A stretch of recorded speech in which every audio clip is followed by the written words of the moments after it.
بسم اللہ الرحمن الرحیم نحمدہ ونصلی علی رسولہ الکریم اما بعد۔ عزیزان گرامی،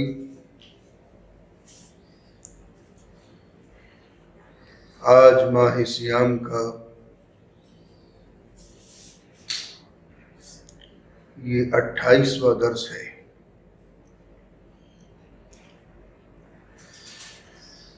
اور اتفاق جمعے کا دن بھی ہے، جمعۃ الوداع۔ پہلے تو آپ یہ ذہن نشین فرما لیں کہ ماہ صیام کے جتنے جمعے ہیں ان میں سے کسی جمعے کی کوئی خاص فضیلت نہیں ہے شرعی اعتبار سے۔ یہ سید الایام ہے، تمام دنوں کا سردار۔ لیکن اگر آپ کے ذہن میں یہ بات ہو کہ جمعۃ الوداع کی کوئی خاص فضیلت ہوگی، چونکہ الوداعی جمعہ ہے، آخری جمعہ ہے، اس کی کوئی خاص فضیلت ہوگی، بڑا مقام ہوگا، بڑا مرتبہ ہوگا، ایسا شریعت میں اس کا کوئی ثبوت نہیں ہے۔ اتنا ہے کہ تمام جمعے سید الایام ہیں، دنوں کے سردار۔ یہ الگ مسئلہ ہے کہ ماہ صیام کے جو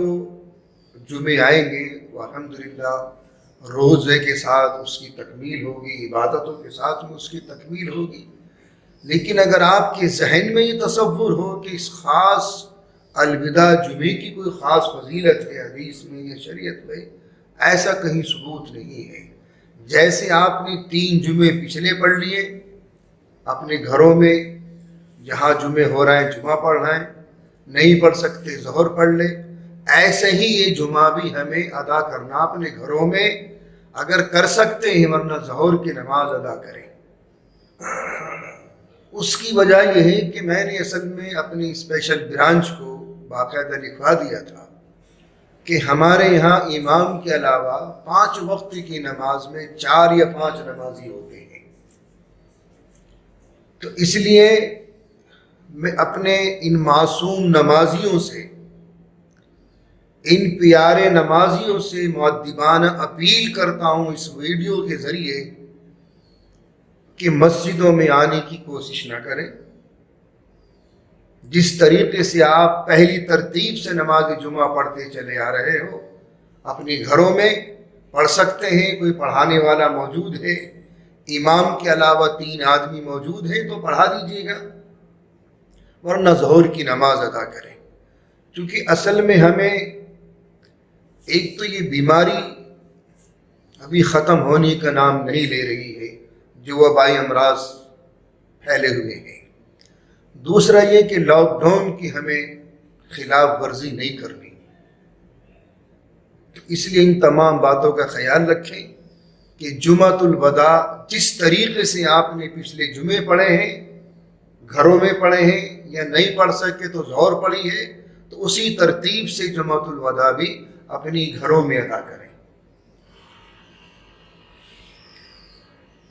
2 مسئلے زکوٰۃ کے تعلق سے ذہن نشین فرما لیں، پھر یہ میں جو کمپنیوں کی شیئرز کا جو میں چیپٹر لے کے چلا تھا، پھر انشاءاللہ اس باب کو میں بند کر دوں گا، اور کل سے جو مسائل آئیں گے وہ عید کی نماز کے تعلق سے آئیں گے انشاءاللہ تعالی۔ ایک مسئلہ تو کمپنی کے شیئرز کے تعلق سے ہے، اور ایک ہے بلڈروں کے تعلق سے۔ جو بلڈر ہیں، جو بلڈنگ بناتے ہیں، وہ بھی ذرا ذہن نشین فرما لیں کہ وہ جو بلڈنگ بنا رہے ہیں، جو فلیٹس بنا رہے ہیں، اور چونکہ وہ بیچنے کی نیت سے بنا رہے ہیں تو وہ ان کا مال تجارت ہے۔ کہیں تو بلڈنگیں کمپلیٹ ہو گئیں، کہیں ادھوری ہیں، انکمپلیٹ ہیں، اب کیا کرے بلڈر؟ اس میں مال تجارت ہے وہ، اس کا مسئلہ بھی انشاءاللہ میں آج کے درس میں آپ حضرات کے سامنے بیان کروں گا۔ کمپنیوں کے شیئرز کے تعلق سے میں نے وہ چاروں شرطوں کا خلاصہ کل میں نے آپ کے سامنے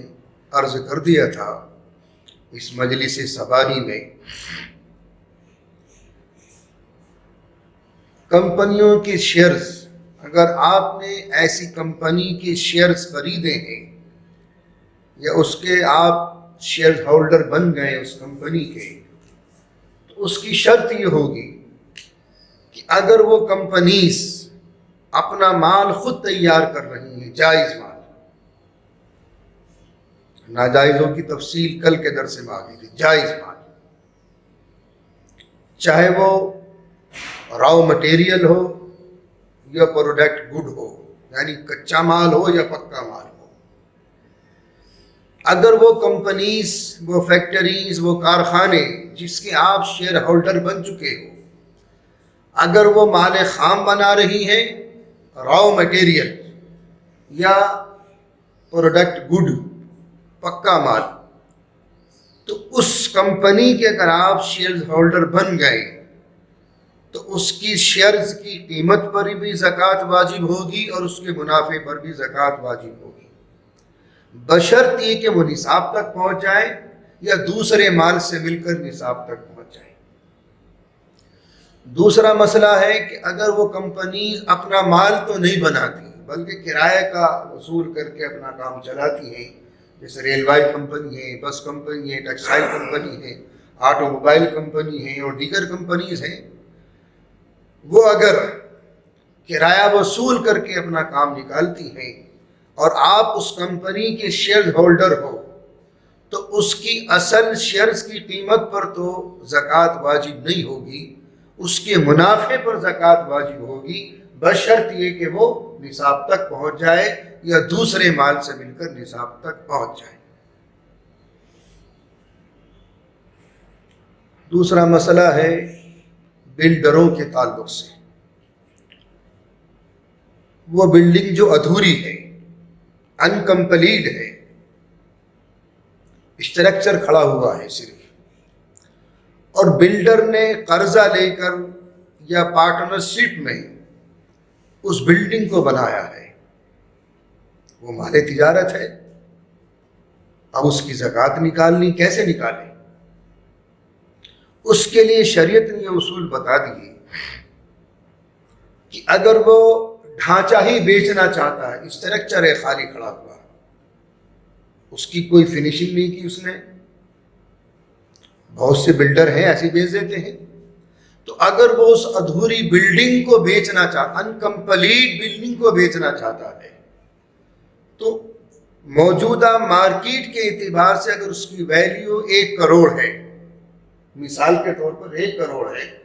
اور قرضہ اس کے ساتھ 80 لاکھ ہے، تو پہلے وہ 80 لاکھ کو وضع کرے گا، نکالے گا، اور اس کے بعد 20 لاکھ بچتا ہے، اس پر زکوٰۃ واجب ہوگی۔ اور اگر قرضہ زیادہ ہے، قیمت کم ہے، تو پھر زکوٰۃ واجب نہیں، یا برابر سرابر ہے پھر بھی زکوٰۃ واجب نہیں۔ یہ ان بلڈنگوں کے تعلق سے جو انکمپلیٹ ہیں، ادھوری ہیں، اور جو کمپلیٹ ہیں اس کی قیمت جو ہوگی، اسی طریقے سے اگر قرضہ ہے اس کا، پہلے قرض کی رقم کو وضع کرے گا،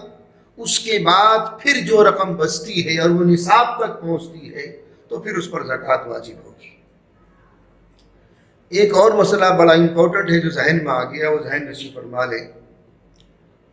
حج کی نیت سے ہم نے رقم نکال کے رکھی، چاہے آپ حج کمیٹی کے تھرو جا رہے ہوں یا پرائیویٹ ٹور کے ذریعے جا رہے ہیں، جو بھی ہو، کیا اس رقم پر زکوٰۃ واجب ہوگی یا نہیں؟ تو فقہا نے اس میں بہت باری، عام طور سے ہمارے علماء کی نظر وہاں تک نہیں پہنچتی اور اناپ شناپ مسئلہ بیان کر دیتے ہیں۔ جو ہم نے رقم حج کی نیت سے نکال کر رکھی ہے اور ہم نے اس کی کوئی قسط جمع کر دی حج کمیٹی میں